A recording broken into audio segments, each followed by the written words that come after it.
যে চোখ দ্বারা তুমি লেখাপড়া করে আজকে বড় অফিসার হয়েছো, সুন্দরী রূপসী নারী বিবাহ করেছো, শ্বশুর বাড়িতে অট্টালিকা করেছো, এই চোখ আমি মায়ের দেয়া চোখ। কখনো তোমাকে বলি নাই হে সন্তান তুমি জানো না আমি মা তোমাকে কি পরিমাণ ভালোবাসি, তুমি জানো না। এই মাকে তুমি কষ্ট দিচ্ছ, অবহেলা করতেছো। বাবা চিঠির মধ্যে লিখিয়া দিলাম আর কখনো তোর সামনে মা বলে পরিচয় দিতে যাব না, তবে এই কথাটা জানানোর জন্যই তোকে চিঠি লিখলাম। তোর চোখটা আমি মায়ের চোখ, যেই মাকে এত কষ্ট দিয়েছো, এত অপমান করেছো, সেই মায়ের চোখ নিয়ে দুনিয়া দেখতেছো, সেই মাকে অবহেলা করতেছো। আল্লাহর জাহান্নামকে ডরো, আল্লাহর জাহান্নামকে ভয় পাও। তুমি মরে গেলে জান্নাতে যাওয়া সম্ভব না। আল্লাহর বান্দা চিঠিটা হাতের মধ্যে থেকে বুকের মধ্যে নিয়ে মায়ের দিকে দৌড় দিছে, মায়ের সেই কুড়ে ঘরের দিকে দৌড়ায়। আল্লাহর বান্দা ঘরের দরজায় গিয়ে ডাক দিয়া বলে, মা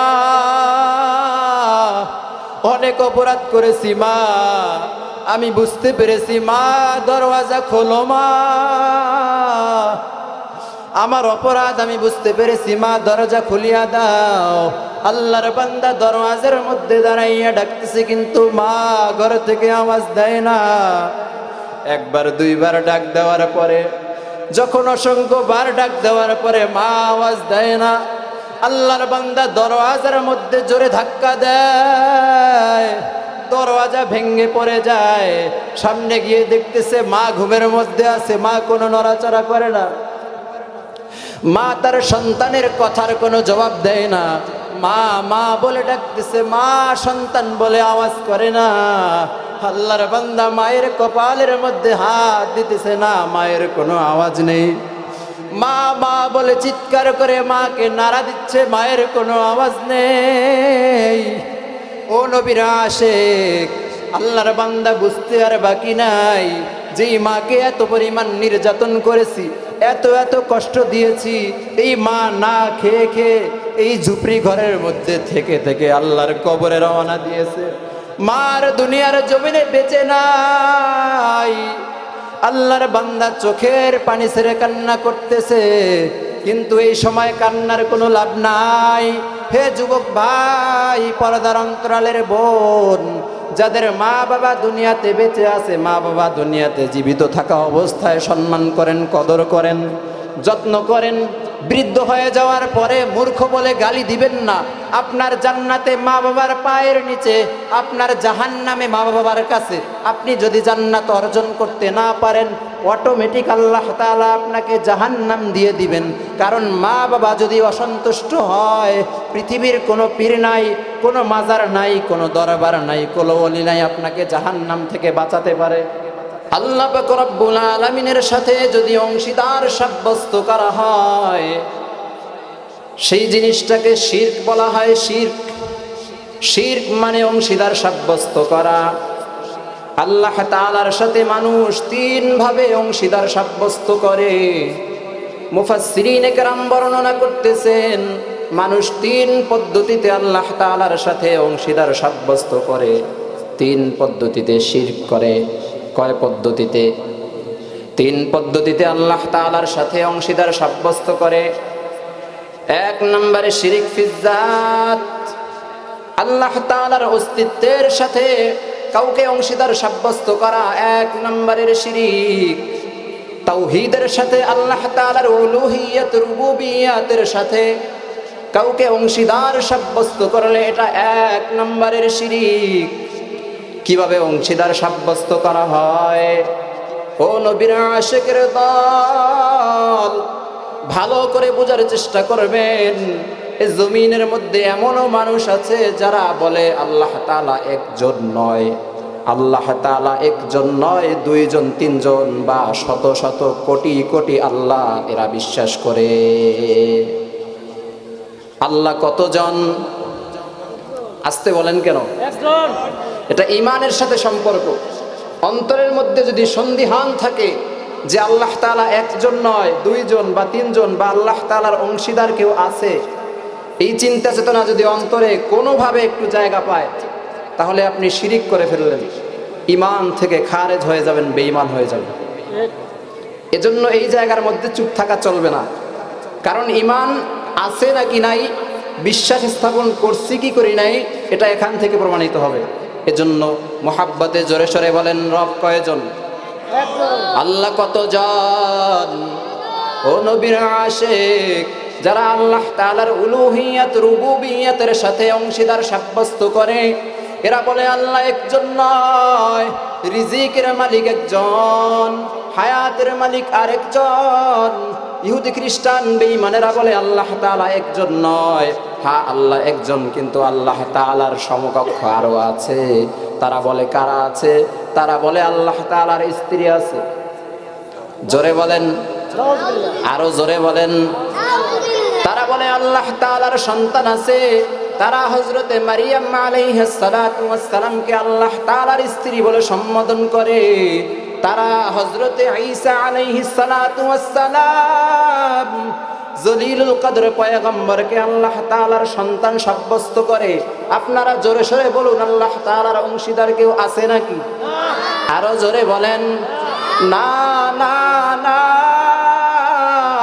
আল্লাহ হলো একজন, আল্লাহর সাথে কোনো শরীক নাই। আল্লাহ পাক রব্বুল আলামিন কোরআনে হাকীমের মধ্যে বলেন, কুল হুয়াল্লাহু আহাদ আল্লাহুস সামাদ লাম ইয়ালিদ ওয়া লাম ইউলাদ ওয়া লাম ইয়াকুল লাহু কুফুয়ান আহাদ। আল্লাহ পাক রব্বুল আলামিন বলেন, পয়গম্বর, কাফেররা আপনাকে প্রশ্ন করতেছে আল্লাহ কতজন, আপনি জানায়া দেন হে পয়গম্বর। কুল হুয়াল্লাহু আহাদ, আপনি বলুন আল্লাহ একক, আল্লাহ একক, আল্লাহ একক, আল্লাহ অদ্বিতীয়, আল্লাহ তাআলার সমকক্ষ কেউ নেই। আল্লাহুস সামাদ, আল্লাহ অমুখাপেক্ষী। বোঝার চেষ্টা করবেন, সূরাতুল ইখলাসের 2 নম্বর আয়াত, আল্লাহুস সামাদ, আল্লাহ বেনিয়াজ, আল্লাহ অমুখাপেক্ষী। আল্লাহ তাআলা দুনিয়ার কোনো কাজ সম্পাদন করার জন্য কারো সাপোর্ট নিতে হয় না, কারো কাছ থেকে সাপোর্ট নিতে হয় না, সহযোগিতা নিতে হয় না। আল্লাহ তাআলা বেনিয়াজ, আল্লাহ অমুখাপেক্ষী। লাম ইয়ালিদ ওয়া লাম ইউলাদ, আল্লাহ পাক রব্বুল আলামিন বলেন, আমি আল্লাহ কাউকে জন্ম দেইনি, আমি আল্লাহ তাআলা কেউ জন্ম দেয় নাই। ওয়া লাম ইয়াকুল লাহু কুফুয়ান আহাদ, তোমরা ভালো করে জানিয়া নাও হে মুমিনের দল, হে নাস্তিকের দল, হে ইহুদি খ্রিস্টানের দল, হে দুনিয়ার মানুষের দল, তোমরা ভালো করে শুনে নাও, ওয়ালাম ইয়াকুল লাহু কুফুয়ান আহাদ, আল্লাহ এত বড়, এত বড়, এত মর্যাদাশীল, এত মর্যাদাবান, দুনিয়ার কেউ আল্লাহর সমকক্ষ নয়। সবচেয়ে বড় কে? আরো আসতে বলেন, সবচেয়ে বড় কে? সবচেয়ে মর্যাদাবান কে? সব থেকে বড় ক্ষমতার মালিক কে? আল্লাহ ব্যতীত দুনিয়ার জমিনে আর কেউ আল্লাহর সমকক্ষ নয়। এজন্য মুসলমান ইমানদার আল্লাহর গোলাম, 1 নম্বরের শিরিক হলো শিরিক ফিজ্জাত, আল্লাহ তাআলার অস্তিত্বের সাথে কাউকে শরীক করা। মুফাসসিরিনে কেরাম বলেন 2 নম্বরের শিরিক হলো শিরিক ফিস সিফাত, আল্লাহ তাআলার গুণাবলীর সাথে অংশীদার সাব্যস্ত করার নাম 2 নম্বর শিরিক। শিরিক ফিস সিফাত, আল্লাহ তাআলার গুণাবলীর সাথে অংশীদার সাব্যস্ত করা। বলবেন হুজুর এটা আবার কেমন করে সম্ভব? আল্লাহ পাক রব্বুল আলামিন অনন্য গুণের অধিকারী। আল্লাহ তাআলা রিজিক দান করেন, আল্লাহ তাআলা হায়াতের মালিক, আল্লাহ তাআলা মউতের মালিক। অক্সিজেন চলমান আছে, অক্সিজেনের মালিক কে? আরো জোরে বলেন কে? আসমানের মালিক কে? জমিনের মালিক কে? এই সমস্ত গুণাবলীর সাথে যদি অংশীদার সাব্যস্ত করেন, আপনি আমি যদি বলি আসমানের মালিক একজন, জমিনের মালিক আরেকজন, পাহাড় পর্বতের মালিক আরেকজন, অক্সিজেনের মালিক আরেকজন, চাঁদ সূর্যের মালিক আরেকজন, না না না, সব কিছুর একচ্ছত্র মালিক কে? আরো জোরে বলেন কে? ও নবীর আশিকের দল, এজন্য দ্বিতীয় নাম্বারের শিরকও আমরা করব না, আল্লাহ তাআলার গুনাহবলীর সাথে অংশীদার সাব্যস্ত করব না। ও নবীর আশিক, মুফাসসিরিনে কেরাম বলেন 3 নম্বরের শিরক হলো শিরক ফিল ইবাদাহ, ইবাদতের মধ্যে অংশীদার সাব্যস্ত করা। এখন দেখবেন দুনিয়ার জমিনে মানুষ 5 ওয়াক্ত নামাজ পড়ার জন্য মসজিদে যায়, আবার মাঝে মাঝে পীরের দরবারে গিয়ে পীরের পায়েও সিজদা দেয়। এখানে কাউকে ইন্টিগ্রেট করে, কাউকে উদ্দেশ্য করে কথা বলা হচ্ছে না, সমাজের বাস্তব পরিস্থিতি, বাস্তব অবস্থা আপনাদের সামনে উপস্থাপন করা হবে। আপনি আমি যদি ঈমান নিয়ে কবরে যেতে না পারি, তাহলে ঠিকানা হবে আল্লাহর জাহান্নাম। আপনাকে জাহান্নাম থেকে বাঁচানোর জন্য উলামায়ে কেরাম মসজিদের মেম্বার থেকে, মাহফিলের প্যান্ডেল থেকে, স্টেজ থেকে আপনাদেরকে হক কথাগুলো বলতেই হবে। আপনার খারাপ লাগলেও বলতে হবে, ভালো লাগলেও বলতে হবে, কারণ উম্মতের জিম্মাদারি উলামায়ে কেরামের হাতে।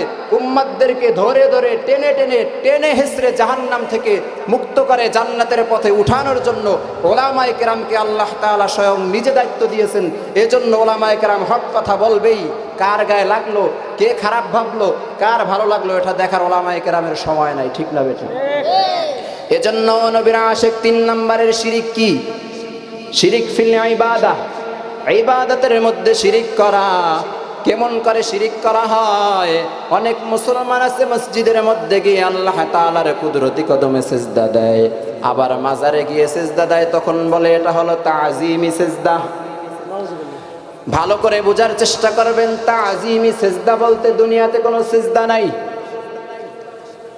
সিজদা যদি কাউকে করাই যেত, তাহলে বলেন সাহাবায়ে কেরাম পয়গম্বর আরবি সাল্লাল্লাহু আলাইহি ওয়াসাল্লামকে সিজদা কেন করলেন না? নবীর চেয়ে ওলিরা বড় হয়ে গেল, কথা বলেন না আপনারা? নবীকে যেহেতু সিজদা করা জায়েজ নেই, নবীর মাজার রওজা শরীফে যেহেতু সিজদা করা জায়েজ নেই, তাহলে কিভাবে ওলির কবরে সিজদা করা জায়েজ হয়? এই কপাল দুনিয়ার কোনো জায়গায় নত করা যাবে না। পীরের পায়েও নয়, মাজারেও নয়, গাছেও নয়, মাছেও নয়, শাহজালাল ইয়ামিনী রহমাতুল্লাহি আলাইহির মাজারেও নয়, কোন পীর জীবিত জিন্দা পীরের পায়েও নয়, মৃত পীরের পায়েও নয়। দুনিয়ার কোথাও এই মাথা নত হবে না। কেবলমাত্র এই মাথা নত হবে কার কাছে? আরো জোরে বলেন, কার কাছে? তাহলে ইবাদতের মধ্যে শিরিক করা যাবে না। আল্লাহ তাআলাকে সিজদা না দিয়ে অন্য কারো পায়ে, অন্য কোন জায়গায়, অন্য কোন মাজারে সিজদা করা, এটা হলো শিরিকে আকবার, বড় শিরিক। এই শিরিক যদি করা হয়, তাহলে পিছনে যত আমল করেছেন, যত নামাজ পড়েছেন, যত রোজা রেখেছেন, যত নফল ইবাদত করেছেন, কুরআনুল কারীম তেলাওয়াত করেছেন, সমস্ত আমলগুলো নষ্ট হয়ে যাবে। বুঝার চেষ্টা করবেন, আপনার বয়স 70 বছর, 70 বছরে হাজার হাজার হাজার হাজার রাকাত নামাজ পড়েছেন, আপনি অসংখ্যবার তেলাওয়াত করেছেন কোরআনে হাকিম, আপনি অনেক রোজা রেখেছেন জীবনে, কিন্তু শুধুমাত্র একটা সিজদা করেছেন মাজারে, একটা সিজদা করেছেন পীরের পায়ে, 70 বছরের ইবাদত সব নষ্ট হয়ে গেছে। বুঝার চেষ্টা করবেন, শিরিকে আকবার, বড় শিরিক। আর কিছু কিছু আছে ছোট শিরিক, যেমন মসজিদের মধ্যে দেখবেন অনেক মুসল্লিরা নামাজের মধ্যে দাঁড়ায়, বাহির থেকে নজর করে দেখবেন 2 রাকাত নামাজ পড়তে 30 সেকেন্ড লাগে বা 1 মিনিট লাগে। বাহির থেকে দেখলে কতক্ষণ লাগে? 1 মিনিট। আবার ভালো করে আপনি যখন ওই মুসল্লির পাশে গিয়ে দাঁড়িয়ে নামাজ আদায় করবেন, তখন দেখবেন যে মুসল্লি 2 রাকাত নামাজ 1 মিনিটের মধ্যে পড়েছিল, ওই মুসল্লি 2 রাকাত নামাজে 5 মিনিট সময় লাগাচ্ছে। বুঝার চেষ্টা করেন, যখন আশেপাশে কোনো মানুষ নেই, তখন সে ইবাদত করতেছে খুব দ্রুত গতিতে। আসলে নামাজ কার জন্য? আল্লাহর জন্য। আরো আসতে বলেন, আল্লাহর জন্য। আল্লাহর জন্য নামাজ। তাহলে আশেপাশে কেউ নেই, কোনো লোকজন নেই, নীরব জায়গায় সে দ্রুত নামাজ পড়তেছে। এরপরে যখন মানুষ চলে আসছে মসজিদের মধ্যে, তখন সে সময় লম্বা করে ফেলেছে। তাহলে বলেন, এখানে ইবাদত আল্লাহকে উদ্দেশ্য করে, কিন্তু এখানে কাকে উদ্দেশ্য করে হলো? লোক দেখানো ইবাদত, মানুষকে দেখানোর ইবাদত। এটা হলো শিরকে আসগর, ছোট শিরক। তো এই নামাজি কিয়ামতের ময়দানে যখন হাজির হয়ে যাবে, আল্লাহ পাক রব্বুল আলামিনের সামনে দাঁড়াইয়া মুসল্লি বলবে, আল্লাহ এত এত নামাজ পড়েছিলাম, এত এত পরিমাণ রোজা রেখেছিলাম, 70-80 বছর পর্যন্ত নামাজ পড়লাম, 70-80 বছর পর্যন্ত রোজা রাখলাম, 70-80 বছর পর্যন্ত নফল ইবাদতের মধ্যে লিপ্ত থাকলাম, এত পরিমাণ আমল করেছি, এত পরিমাণ আমল করেছি, আল্লাহ আমার আমলের বিনিময়ে আমাকে জান্নাত দাও। আল্লাহ পাক রব্বুল আলামিন বলবেন, ফেরেশতার দল এই মুসল্লিকে জাহান্নামের মধ্যে ফালাও, জাহান্নামের শিকড় পায়ের মধ্যে লাগাও, এই মুসল্লিকে টেনে হেসড়ে জাহান্নামের মধ্যে ফেলে দাও। মুসল্লি আশ্চর্য হয়ে জিজ্ঞেস করবে, ইয়া রাব্বাল আলামিন, এত এত ইবাদত করলাম, তারপরেও আপনি আমাকে কেন জাহান্নামের মধ্যে ফেলে দিবেন? আল্লাহ পাক রব্বুল আলামিন বলবেন, তুমি দুনিয়ার জমিনে নামাজ পড়েছো মানুষকে দেখানোর জন্য, মানুষ তোমাকে নামাজি বলবে। তুমি দুনিয়ার জমিনে রোজা রেখেছো, মানুষ তোমাকে রোজাদার বলবে। তুমি দুনিয়ার জমিনে হজ করেছো, মানুষ তোমাকে আলহাজ বলবে, হাজী সাহেব বলবে। এত এত ইবাদত করেছো দুনিয়াতে যশ খ্যাতি অর্জন করার জন্য, দুনিয়ার মানুষ তোমাকে নামাজি বলেছে, দুনিয়ার মানুষ তোমাকে রোজাদার সার্টিফিকেট দিয়েছে, দুনিয়ার মানুষ তোমাকে আলহাজ উপাধি দিয়েছে। আজকে কিয়ামতের ময়দানে তুমি কিছু পাবে না। ইবাদত যদি তুমি আমি আল্লাহর জন্য করতে, তাহলে অবশ্যই অবশ্যই এই ইবাদতের বিনিময়ে আজকে আমি আল্লাহ তোমাকে জান্নাত দিতাম। ইবাদত করেছো দুনিয়ার মানুষকে দেখানোর জন্য, হে গোলাম, মানুষকে দেখানো হয়ে গেছে, যশ খ্যাতি অর্জন হয়েছে, আজকে তোমার ঠিকানা হবে আমি আল্লাহর জাহান্নাম। এজন্য নবীর উম্মতের দল আপনারা ইবাদত করবেন মানুষকে দেখানোর জন্য না, আল্লাহর জন্য। এজন্য ঈমানকে মজবুত করতে হবে। ঈমান সম্পর্কে আলোচনা করতেছিলাম, যেই জায়গার মধ্যে ঈমান থাকে সেই জায়গায় শিরিক আসতে পারে না, যেই জায়গার মধ্যে শিরিক আছে সেখানে ঈমান থাকতে পারে না। ঈমান কোন জিনিসের নাম? মুফাসসিরিনে কেরাম, মুহাদ্দিসিনে কেরাম কিতাবের মধ্যে বর্ণনা করতেছেন, ইকরারুন বিল লিসান, ঈমান হলো জবানে স্বীকার করা, লা ইলাহা ইল্লাল্লাহ মুহাম্মাদুর রাসূলুল্লাহ, আল্লাহ তাআলা একমাত্র ইবাদতের একচ্ছত্র মালিক, আল্লাহ ব্যতীত আর কোনো ইলাহ নেই, আর কোনো মাবুদ নেই। মুহাম্মদ সাল্লাল্লাহু আলাইহি ওয়াসাল্লাম আল্লাহ তাআলার বান্দা এবং রাসূল। যে বান্দা জবানের মধ্যে স্বীকারোক্তি দিয়েছে, স্বীকারোক্তি দিলেই কি ঈমান পরিপূর্ণ হয়ে যাবে? ইকরারুন বিল লিসান, এক নম্বরে জবানে স্বীকারোক্তি দিতে হবে। তাসদীকুন বিল জিনান, দুই নম্বরে অন্তরের মধ্যে বিশ্বাস স্থাপন করতে হবে। কয়টি জিনিসের বিশ্বাস স্থাপন করতে হবে? মুফাসসিরিনে কেরাম বলেন, লা ইলাহা ইল্লাল্লাহ, এই কথার মধ্যে আল্লাহ তাআলা যতগুলো আদেশ করেছেন সবগুলো মেনে নিতে হবে। এই কথার মধ্যে আল্লাহ তাআলা যতগুলো নিষেধাজ্ঞা আরোপ করেছেন সব কিছু ছেড়ে দিতে হবে। মুহাম্মদ আরবি সাল্লাল্লাহু আলাইহি ওয়াসাল্লাম হাদিসের মধ্যে যে কথাগুলো করতে বলেছেন তা করতে হবে, যাহা কিছু নিষেধ করেছেন তা ছেড়ে দিতে হবে। এটা হলো ইয়াকিন, অন্তরে বিশ্বাস। আমালুল বিল আরকান, মুফাসসিরিনে কেরাম বলেন 3 নম্বরে হলো আমলে পরিণত করা। আপনি জবানে স্বীকার করলেন একচ্ছত্র মালিক, ক্ষমতার মালিক একমাত্র আল্লাহ, অন্তরেও বিশ্বাস করলেন এই জমিনের মধ্যে যাহা কিছু আছে সব কিছুর মালিক আল্লাহ, ইবাদত করব আল্লাহর, এই অন্তরে বিশ্বাস করার পরেই শেষ হয়ে যাবে না মুমিন। আমলে পরিণত করে দেখাতে হবে। সিজদা দিতে হবে আল্লাহকে, মসজিদে গিয়ে আল্লাহকে সিজদা দিতে হবে, মাজারে গিয়ে সিজদা দেওয়া যাবে না, হালাল খানা খাইতে হবে, হারাম খাওয়া যাবে না, সুদ খাওয়া যাবে না, ঘুষ খাওয়া যাবে না। আল্লাহ তাআলা যাহা কিছু করতে বলেছেন তা করতে হবে, যাহা কিছু ছেড়ে দিতে বলেছেন তা ছেড়ে দিতে হবে। এটার নামই হলো কামিল মুমিন, এটার নামই হলো পরিপূর্ণ ঈমানদার। আর আপনি যখন তিনটির যে কোনো একটিতে অংশীদার সাব্যস্ত করবেন, তখন আপনি হয়ে যাবেন বেঈমান। 70-80 বছর বয়স হওয়ার পরেও আপনার ঠিকানা হবে আল্লাহর জাহান্নাম। একবার শিরকে আকবার করার পরে জীবনের সমস্ত আমল বাতিল হয়ে যাবে। এজন্য আমরা প্রতিজ্ঞাবদ্ধ হব, আজ থেকে আর কখনো শিরিক করব না। শিরিক করব না। এজন্য নবীর আশিক বুঝতে হবে। আল্লাহ পাক রব্বুল আলামিন আসমান বানাইলেন, জমিন বানাইলেন, চাঁদ সূর্য আল্লাহ তাআলা বানাইলেন। আসমানের দিকে তাকান, কত প্রশস্ত আসমান।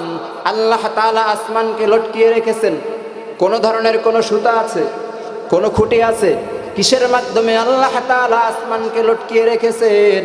জমিনের দিকে তাকাও হে মুমিন। এই জমিন আল্লাহ পাক রব্বুল আলামিন পানির উপরে ভাসমান রেখেছেন। জমিনের নিচে পানি, এই পানির উপরে জমিন ভাসমান রেখেছেন কে? আরো জোরে বলেন কে? জমিনের মধ্যে বড় বড় পাহাড় আছে, পাহাড়।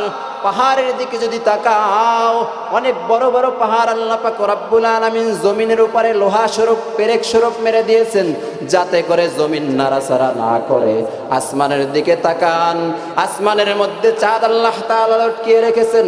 কত মায়াময় আলো দিয়ে পৃথিবীতে আলোকিত করে দেয়, পৃথিবীকে উজ্জ্বল করে দেয়। আল্লাহ তাআলা আসমানের মধ্যে সূর্য লটকিয়ে দিয়েছেন। সূর্যের তাপে জমিনের মধ্যে ফসল ফলে, সারা দুনিয়ার আলোকিত হয়ে যায়। এত কিছু আল্লাহ পাক রব্বুল আলামিন বানাইলেন। আসমান আল্লাহ ইবাদত করার জন্য বানান নাই, জমিন আল্লাহ ইবাদত করার জন্য বানান নাই। চাঁদ সূর্য গ্রহ নক্ষত্র আল্লাহ তাআলা ইবাদত করার জন্য বানান নাই। পাহাড় পর্বত আল্লাহ তাআলা ইবাদত করার জন্য বানান নাই। আল্লাহ পাক রব্বুল আলামিন বলেন, ওয়ামা খালাকতুল জিন্না ওয়াল ইনসা ইল্লা লিয়াবুদুন। জোরে বলেন আল্লাহু আকবার। আল্লাহ পাক রব্বুল আলামিন বলেন, এত এত কিছু আমি আল্লাহ তাআলা বানাইলাম, অসংখ্য মাখলুকাত আমি আল্লাহ তাআলা বানাইলাম।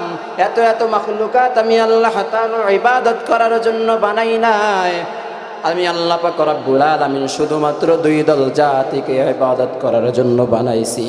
এক নম্বরে হলো জিন, দ্বিতীয় নম্বরে হলো ইনসান। জিন আল্লাহ তাআলার ইবাদত করার জন্য বানানো হয়েছে, জিনকে ইবাদতের জন্য বানানো হয়েছে। দ্বিতীয় নম্বরে মানুষকেও ইবাদত করার জন্য বানানো হয়েছে। এখন যারা জমিনের মধ্যে এসে আল্লাহ তাআলার নাফরমানি করে, আল্লাহ তাআলার ইবাদত না করে, এদের জন্য জাহান্নাম অপেক্ষা করতেছে, জাহান্নাম। দুনিয়ার মধ্যে কোনো মানুষ যদি কোনো জিনিসকে কোনো উদ্দেশ্য নিয়ে বানায়, ওই জিনিস যদি উদ্দেশ্য হাসিল না হয়, যেমনি ভাবে আপনি আমি যদি ফলকার গাছ রোপণ করি, কয়েক বছর যাওয়ার পরেও যদি গাছের মধ্যে ফল না পাওয়া যায়, বাজার থেকে কুড়াল নিয়ে এসে গাছটাকে কেটে এরপরে লাকড়ি বানিয়ে চুলার মধ্যে জ্বালিয়ে দেওয়া হয়, ঠিক তেমনি ভাবে মুসলমান ইমানদার আল্লাহর গোলাম আল্লাহ পাক রব্বুল আলামিন মানুষ বানাইছেন ইবাদত করার জন্য। এই মানুষ যখন আল্লাহ তাআলার ইবাদত ছেড়ে দিয়ে দুনিয়া নিয়ে মগ্ন হয়ে যাবে, দুনিয়া নিয়ে দৌড়াদৌড়ি শুরু করে দিবে, ইবাদত আল্লাহ তাআলার না করে পীরের পায়ে সিজদা দিবে, মাছের গায়ে, গাছের গোড়ায় সিজদা দিবে, আল্লাহ পাক রব্বুল আলামিন ওই সমস্ত মানুষগুলোকেও ধরে ধরে জাহান্নামের মধ্যে ফেলে দিবেন। এজন্য জাহান্নামে যাওয়ার জন্য আমরা কেউ প্রস্তুত আছি নাকি? কথা বলেন না। জাহান্নাম থেকে যদি বাঁচতে হয় তাহলে ইবাদত করতে হবে শুধুমাত্র কেবলমাত্র আল্লাহর, পাশাপাশি শিরিক করা যাবে না। আল্লাহর ইবাদত করবেন আবার শিরিক করবেন, তাহলেও জান্নাত পাওয়া সম্ভব না। ও নবীর আশিক, আয়াতের দ্বিতীয় অংশ তেলাওয়াত করেছি, অবিল ওয়ালিদাইনি ইহসানা।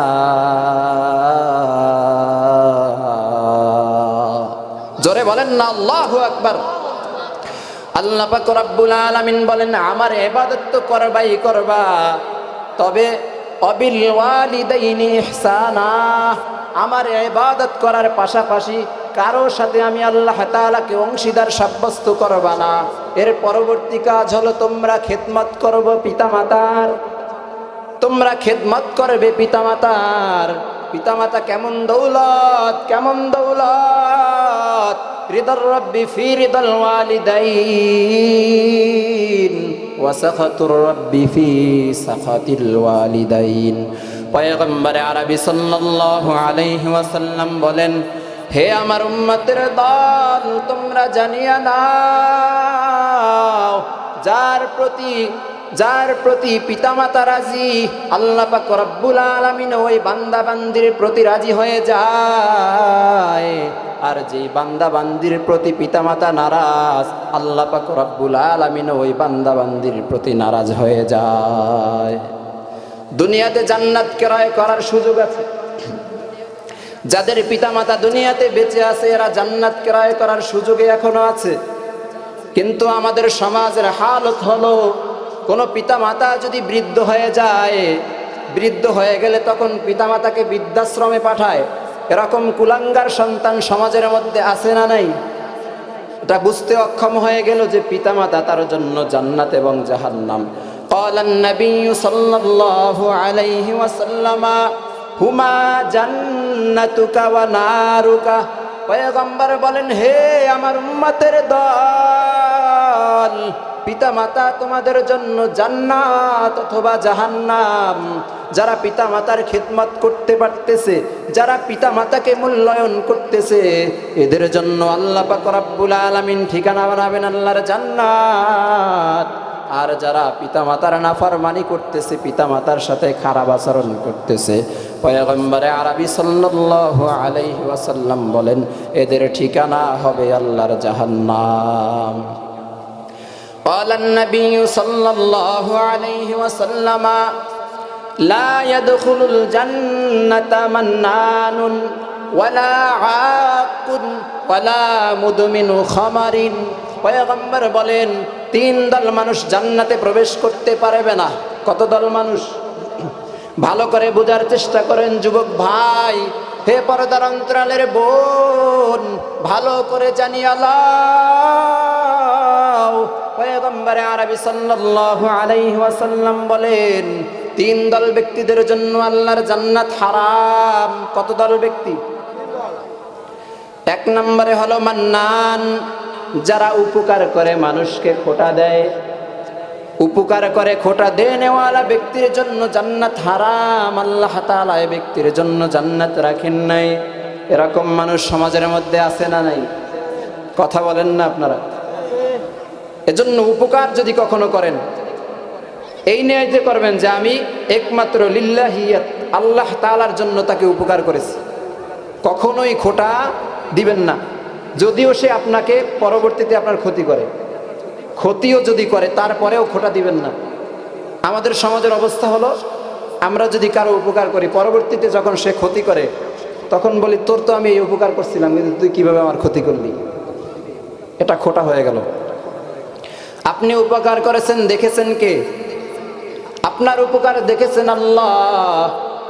উপকার করার কারণে আল্লাহ তাআলা আপনাকে জাযা দিবেন দুনিয়াতে অথবা কিয়ামতের ময়দানে। আল্লাহ তাআলা এর পুরস্কার আপনাকে দিয়ে দিবেন।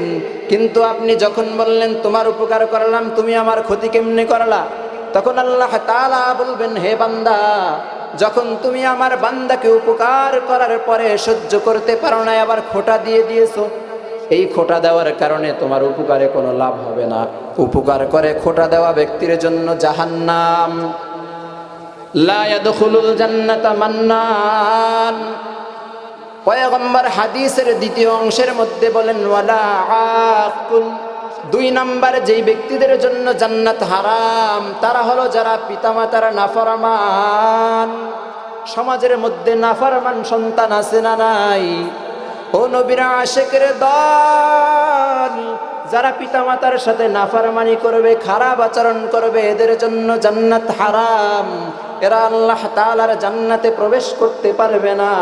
পয়গম্বর আরবি সাল্লাল্লাহু আলাইহি ওয়াসাল্লাম বলেন ওয়ালা মুদমিনু খামারিন, তৃতীয় নম্বরে তাদের জন্য জান্নাত নয় যারা মদ পান করে। তাহলে এক নম্বরে যারা উপকার করে খোটা দেয় এরা জান্নাতে যেতে পারবে না। দুই নম্বরে যারা পিতামাতার সাথে খারাপ আচরণ করে, নাফরমানি করে, এরাও জান্নাতে যেতে পারবে না। তিন নম্বরে যারা মদ পান করে এরাও জান্নাতে যেতে পারবে না। বিশেষ করে এই তিনটি কাজ অধিকাংশ যুবক ভাইদের মধ্যে পাওয়া যায়। ও এলাকার মুসলমান যুবক ভাই, আজকে মাহফিলের আয়োজন করা হয়েছে, অধিকাংশ শ্রম দিয়েছে যুবক ভাইয়েরা, ঠিক না ঠিক? যুবক ভাইদের শ্রমের কারণে বাংলাদেশের প্রত্যন্ত অঞ্চলের বিভিন্ন জায়গার মধ্যে মাহফিল কায়েম হয়, কিন্তু এই যুবক ভাইয়েরাই আবার সমাজের মধ্যে খারাপি করে। এরা পিতামাতার অবাধ্য সন্তান। অধিকাংশ যুবক ভাইয়েরা পিতামাতার সাথে খারাপ আচরণ করে। এখানেই শেষ নয়, পিতামাতার উপরে আঘাত করে, তাদেরকে মারে। এরকম কুলাঙ্গার সন্তান সমাজে আছে না নাই? আল্লাহ পাক রব্বুল আলামিনের একজন গোলাম, আল্লাহর বান্দির স্বামী, তার সন্তান ভূমিষ্ঠ হওয়ার পরে দুনিয়া থেকে বিদায় হয়ে গেছে। আল্লাহর বান্দি সন্তানকে লালন পালন করতেছে, ছোট্ট সন্তানকে লালন পালন করতে করতে বড় হয়ে গেছে। এই সন্তানের টাইফয়েড হয়েছে, এমন একটা রোগ হয়েছে, ডাক্তাররা বলতেছে সন্তানের একটি চোখ নষ্ট হয়ে যাবে। এই চোখ ভালো করার ক্ষমতা কারো নাই। যদি পারেন তাহলে নতুন একটা চোখ এই জায়গার মধ্যে বসিয়ে দেওয়া যাবে। মা ডাক দিয়া বলতেছে, হে ডাক্তার, আমার চোখ কি সন্তানের চোখের মধ্যে লাগানো যাবে? ডাক্তার বলতেছে, হ্যাঁ অবশ্যই যাবে, তবে আপনি কেন চোখ দিবেন? আপনার কি বাঁচার দুনিয়াতে শখ নাই? মা ডাক দিয়া বলে, হে ডাক্তার, আমি দুনিয়া দেখার থেকে আমার সন্তান দুনিয়া দেখবে এটার জন্য আমার বেশি আনন্দ লাগবে। আমি বুড়ো হয়ে গেছি, আমার দুনিয়া দেখার শখ নাই, কিন্তু আমার কলিজার টুকরা সন্তান যেন দুনিয়া দেখতে পারে। ডাক্তারের কথা মতো মা এবার নিজের চোখ সন্তানকে দান করে দেয়। অল্প বয়সী সন্তানের একটি চোখ মায়ের চোখ। আল্লাহর বান্দা আস্তে আস্তে ধীরে ধীরে বড় হচ্ছে। প্রাইমারি লেখাপড়া শেষ করে হাই স্কুল, এরপরে কলেজ, ইউনিভার্সিটির মধ্যে পা রেখেছে। সন্তান ডাক দিয়া বলে, মা প্রতিদিন তুমি আমার জন্য টিফিন নিয়ে আসো, নাস্তা নিয়ে আসো। তুমি মানুষের বাড়িতে কাজ করে সময় পাবো না, তারপরেও কষ্ট করে আমার জন্য এত কিছু নিয়ে আসো। মা তুমি আজ থেকে আর স্কুলের মধ্যে আসবা না। আমার বন্ধু বান্ধব, আমার ফ্রেন্ড সার্কেল যারা আছে ওরা তোমাকে দেখে ভয় পায়, কারণ তোমার একটা চোখ নাই, তোমার চোখটা গর্ত হয়ে গেছে। মা তোমাকে দেখলে আমার বন্ধুরা ভয় পায়, তুমি স্কুলের মধ্যে আর আসবা না। মা এরপর থেকে চোখ ঢেকে এরপরে স্কুলের মধ্যে যাইতেন, সন্তানকে নাস্তা দেওয়ার জন্য স্কুলের মধ্যে যাইতেন। এভাবে চলতে চলতে আল্লাহর বান্দা বড় হয়ে গেছে, লেখাপড়া কমপ্লিট করে এক ইউনিভার্সিটির মধ্যে লেকচারার হিসেবে নিয়োগ হয়ে গেছে। ভালো করে বোঝার চেষ্টা করবেন যুবক ভাই, কার উপরে লাঠি চালাও, কার সাথে খারাপ আচরণ করো, কাকে মূর্খ বলে গালি দাও, কাকে বকলম বলে গালি দাও, কাকে তুমি জাহেল বলে গালি দাও, কাকে বলো তোমরা কিছু বোঝো না, তোমরা মূর্খ, কাকে বলো বোঝার চেষ্টা করো। এ সন্তান যখন চাকরি নেয়, সুন্দরীর উপসী কন্যা বিবাহ শাদী করে শ্বশুর বাড়িতে আসা যাওয়া করে। মা সেই ছোট কুঁড়ে ঘরের মধ্যে বসবাস করে, মায়ের খবর নেয় না। এরকম চলতে চলতে এক সময় আল্লাহর বান্দা ইউনিভার্সিটির এক বিদায় অনুষ্ঠানের মধ্যে উপস্থিত হয়ে গেছে। মা তার হাত দিয়ে ছোট্ট ছোট্ট করে লেখালেখি করেছে, একটি চিঠি লিখে সন্তানের জন্য পাঠিয়ে দিয়েছে। আল্লাহর বান্দা যখন বিদায় অনুষ্ঠানের মধ্যে উপস্থিত হয়ে গেছে, মা ওই অনুষ্ঠানের মধ্যে দূর থেকে তাকিয়ে দেখতেছে, সন্তান চেয়ারের মধ্যে উপবিষ্ট আছে, কিন্তু সন্তানের সামনে তো যাওয়া নিষেধ, কারণ গরিব মা, অসহায় ভিক্ষুক মা, সন্তানের সামনে যদি যায় সন্তানের প্রেস্টিজ নষ্ট হয়ে যাবে, সম্মানহানি হয়ে যাবে। এজন্য মা দূর থেকে দাঁড়িয়ে একজন মুরব্বীর হাতের মধ্যে চিঠিটা দিয়ে বলতেছে, হে আল্লাহর বান্দা, তাকিয়ে দেখেন আমার সন্তান, আমার সন্তানের কাছে গিয়ে চিঠিটা দিবেন। আল্লাহর বান্দা সন্তানের কাছে চিঠি পৌঁছায়। আল্লাহর বান্দা প্রফেসর চিঠি পাওয়ার পরে চিঠি খুলে না।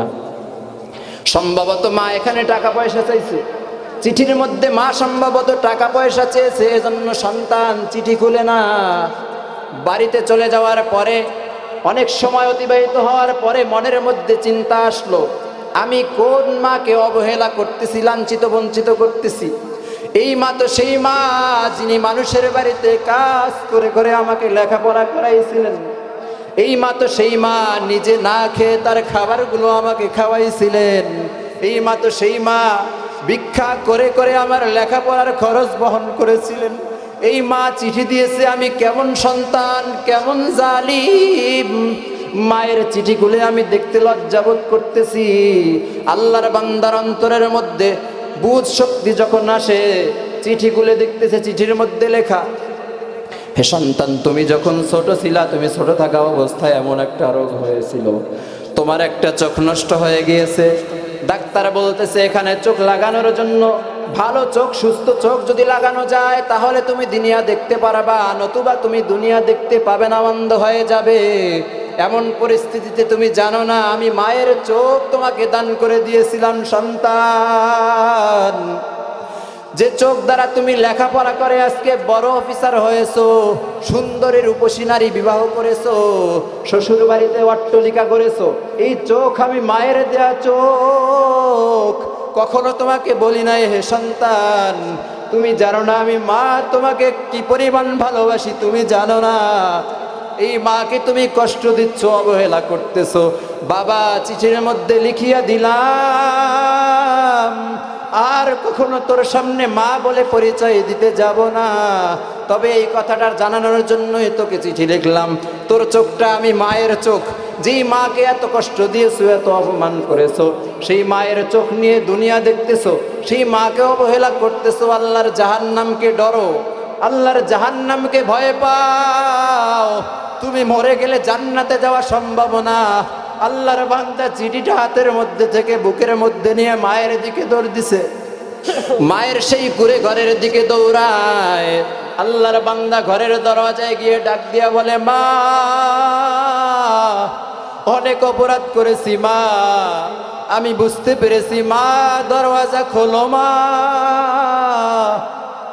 আমার অপরাধ আমি বুঝতে পেরেছি মা, দরজা খুলিয়া দাও। আল্লাহর বান্দা দরওয়াজার মধ্যে দাঁড়াইয়া ডাকতেছে, কিন্তু মা ঘর থেকে আওয়াজ দেয় না। একবার দুইবার ডাক দেওয়ার পরে, যখন অসংখ্য বার ডাক দেওয়ার পরে মা আওয়াজ দেয় না, আল্লাহর বান্দা দরওয়াজার মধ্যে জোরে ধাক্কা দেয়, দরওয়াজা ভেঙে পড়ে যায়। সামনে গিয়ে দেখতেছে মা ঘুমের মধ্যে আছে, মা কোনো নড়াচড়া করে না। মা তার সন্তানের কথার কোনো জবাব দেয় না। মা মা বলে ডাকতেছে, মা সন্তান বলে আওয়াজ করে না। আল্লাহর বান্দা মায়ের কপালের মধ্যে হাত দিতেছে, না মায়ের কোনো আওয়াজ নেই। মা মা বলে চিৎকার করে মাকে নাড়া দিচ্ছে, মায়ের কোনো আওয়াজ নেই। ও নবীর আশিক, আল্লাহর বান্দা বুঝতে আর বাকি নাই, যেই মাকে এত পরিমাণ নির্যাতন করেছি, এত এত কষ্ট দিয়েছি, এই মা না খেয়ে খেয়ে এই ঝুপড়ি ঘরের মধ্যে থেকে থেকে আল্লাহর কবরে রওনা দিয়েছে। মার দুনিয়ার জমিনে বেঁচে নাই। আল্লাহর বান্দা চোখের পানি ছেড়ে কান্না করতেছে, কিন্তু এই সময় কান্নার কোনো লাভ নাই। হে যুবক ভাই, পর্দার অন্তরালের বোন, যাদের মা বাবা দুনিয়াতে বেঁচে আছে, মা বাবা দুনিয়াতে জীবিত থাকা অবস্থায় সম্মান করেন, কদর করেন, যত্ন করেন, বৃদ্ধ হয়ে যাওয়ার পরে মূর্খ বলে গালি দিবেন না। আপনার জান্নাতে মা বাবার পায়ের নিচে, আপনার জাহান্নামে মা বাবার কাছে। আপনি যদি জান্নাত অর্জন করতে না পারেন, অটোমেটিক আল্লাহ তাআলা আপনাকে জাহান্নাম দিয়ে দিবেন। কারণ মা বাবা যদি অসন্তুষ্ট হয়, পৃথিবীর কোনো পীর নাই, কোনো মাজার নাই, কোনো দরবার নাই, কোনো ওলি নাই আপনাকে জাহান্নাম থেকে বাঁচাতে পারে। সমাজের মধ্যে অনেক নাফরমান আছে যারা পিতামাতাকে বছরে একবারও গরুর গোশত ক্রয় করে খাওয়ায় না, কিন্তু পীরের বাড়ি বড় বড় গরু নিয়ে যায়, আছে না নাই? কথা বলেন না আপনারা? এই ধরনের নাফরমান যারা, কোটি কোটি গরুও যদি পীরের দরবারে দেওয়া হয় 1% ফায়দা হবে না যদি মা বাবা অসন্তুষ্ট থাকে। পিতা মাতা যদি অসন্তুষ্ট থাকে, তাহলে যত গরু তুমি পীরের দরবারে নিয়ে যাও, লাভ নাই, লাভ নাই। হে মুসলমান, চট্টগ্রামের মধ্যে কয়েক বছর যাবৎ লেখাপড়া করেছি। নানুপুর মাদ্রাসার পাশেই হলো মাইজভান্ডার দরবার। ওই জায়গায় আশেপাশে আরো অনেক দরবার দেখা যায়, যেই দরবারের মধ্যে বাংলাদেশের বিভিন্ন প্রত্যন্ত অঞ্চল থেকে অসংখ্য মানুষ মোটা তাজা গরু নিয়ে যায়। কিন্তু বাড়িতে গিয়ে খোঁজ নিয়ে দেখেন ঘরের মধ্যে গরুর গোশত রান্না হয় না। পিতামাতা বৃদ্ধ হয়ে গেছে, অসুস্থ হয়ে গেছে, পিতামাতাকে খাবার দেয় না, পিতামাতার জন্য কখনো গরুর গোশত রান্না হয় না। এই সমস্ত নাফরমানগুলো ভণ্ড পীরগুলোর দরবারের মধ্যে গরু নিয়ে যায় আর গর্ব করে বলে আমগো বাবার দরবারেতে কত গরু যায়, অন্য পীরের দরবারে এত মানুষ হয় না। জোরে বলেন নাউজুবিল্লাহ। বুঝার চেষ্টা করবেন, নিজ চোখে দেখে এসেছি, একেবারে নিজ চোখে দেখে এসেছি মাইজভান্ডারের মধ্যে শিরিক চলে, সিজদা চলে। আশেপাশে অসংখ্য মাজার, প্রতি বাড়িতে বাড়িতে মাজার, প্রত্যেকটা মাজারের মধ্যে সিজদা চলে। সিজদা গায়রুল্লাহকে করা হারাম, সিজদা গায়রুল্লাহকে করা শিরিক। পীরের পায়ে সিজদা করা শিরিক, মাজারে সিজদা করা শিরিক, মাইজভান্ডারে সিজদা করা শিরিক, আটরশি দরবারে সিজদা করা শিরিক। বাংলাদেশে যত ভণ্ড দরবারগুলো আছে, মাজারগুলো আছে, যেখানেই সিজদা করবে সেখানেই শিরিক। এই সমস্ত ভণ্ড পীরের মাজারে আমরা যাব না, ঠিক না বেঠিক? এই সমস্ত ভণ্ড পীরের মাজারে যারা যাবে এদের থেকেও দূরে থাকবেন। কারণ কোনো ব্যক্তি যদি শিরিক করে সে মুশরিক হয়ে যায়, সে কাফেরের পর্যায়ে চলে যায়। মুশরিক ব্যক্তি আল্লাহর জাহান্নামে যাবে, তওবা করা ছাড়া জান্নাতে যেতে পারবে না। ও নবীর আশিকের দল, এজন্য ভণ্ড পীরের মাজারগুলো এড়িয়ে চলবেন। বাংলাদেশের মধ্যে জাহাঙ্গীর হুজুর নামে চট্টগ্রামের এক ভণ্ড আছে। এ ভণ্ড ওই মাজারগুলোতে গিয়ে মানুষকে শিরিক করার জন্য উৎসাহ প্রদান করে। মানুষ পরীক্ষার জন্য দোয়া চাইতে গেলে এদেরকে নিয়ে মাজারে যায়। মৃত পীরের কবরের পাশে দাঁড়াইয়া এরপরে ডাক দিয়া বলে, পীর সাহেব হুজুর, আপনার সামনে নিয়ে এসেছি, এদেরকে দোয়া দিয়ে দেন, এরা যেন পরীক্ষায় সফলতা অর্জন করতে পারে। বলেন, মরা মানুষের সফলতা দেওয়ার যোগ্যতা আছে? সফলতা দেওয়ার মালিক কে? নাকি মাইজভান্ডার, নাকি আটরশি, নাকি সুরেশ্বরী, নাকি চন্দ্রপাড়া? এজন্য এই সমস্ত ভণ্ড পীরের দরবারে কখনোই যাবেন না, দেখার জন্যও যাবেন না। কারণ বিষ তো বিষয়, ছোট হোক আর বড় হোক, খারাপ তো খারাপই। আপনি আতরের দোকানে গেলে আপনার শরীর থেকে আতরের ঘ্রাণ শুরু হয়ে যাবে। আপনি যখন না আতরের দোকান থেকে বের হবেন, যদিও আপনি আতর শরীরের মধ্যে না লাগান, তারপরেও আতরের ঘ্রাণ আপনার শরীর থেকে আসবে কি আসবে না? ঠিক তেমনি ভাবে আপনি যখন খারাপ মজলিসে যাবেন, মজলিসের আসর আছে, আসর খারাপ জিনিসের আসর আপনার মধ্যে পড়বে হে মুমিন। এজন্য দেখার জন্য কোনো ভণ্ড পীরের দরবারে যাবেন না। পীরের দরবারে যাওয়ার সময় আপনি কোথায় পান? সবচেয়ে বড় পীর তো মা বাবা, সবচেয়ে বড় পীর মা বাবা। 1000 পীরের কাছেও যদি আপনি মুরিদ হন, জান্নাতে যাওয়ার কোনো গ্যারান্টি নেই। 1 কোটি পীরের দরবারে গিয়ে পরেও যদি থাকেন, জান্নাতে যাওয়ার 1% গ্যারান্টি নেই। কিন্তু পিতামাতার খেদমত যদি করা হয়, পয়গম্বরে আরবি সাল্লাল্লাহু আলাইহি ওয়াসাল্লাম বলেন, হুমা জান্নাতুকা, তোমরা যদি পিতামাতার মন জয় করতে পারো, খেদমত করে যদি পিতামাতার মন জয় করতে পারো, তাহলে তোমার ঠিকানা হবে আল্লাহর জান্নাত। এজন্য মুমিন ভাই, আজ থেকে পণ এবং প্রতিজ্ঞা করব, আজ থেকে কখনোই পিতামাতার খেদমত ছাড়ব না ইনশাআল্লাহ। সকলে বলেন ইনশাআল্লাহ। আল্লাহ তাআলা আমাদের সকলকে পিতামাতার খেদমত করার তৌফিক দান করুন। সকলে বলি আমিন। শুধুমাত্র খেদমত করলেই চলবে না, আরও কিছু বিষয় আছে। পাশাপাশি পিতামাতার উপরে আক্রমণাত্মক কথা বলা যাবে না। উফি ওয়ালা তানহারহুমা, সাধারণত আমরা উফ বলি কষ্ট পাইলে, একেবারে সর্বনিম্ন স্তর, কষ্টের সর্বনিম্ন স্তরের শব্দ হলো উফ। উফ শব্দটাও পিতামাতার সামনে বলা যাবে না। ও নবীর আশিক, এজন্য পিতামাতার খেদমতের পাশাপাশি পিতামাতা যাতে কষ্ট না পায় এ ধরনের আচরণও করা যাবে না। আল্লাহ তাআলা আমাদের সকলকে যেন পিতামাতার খেদমত করা এবং তাদের নাফরমানি না করার তৌফিক দান করেন। সকলে বলি আমিন।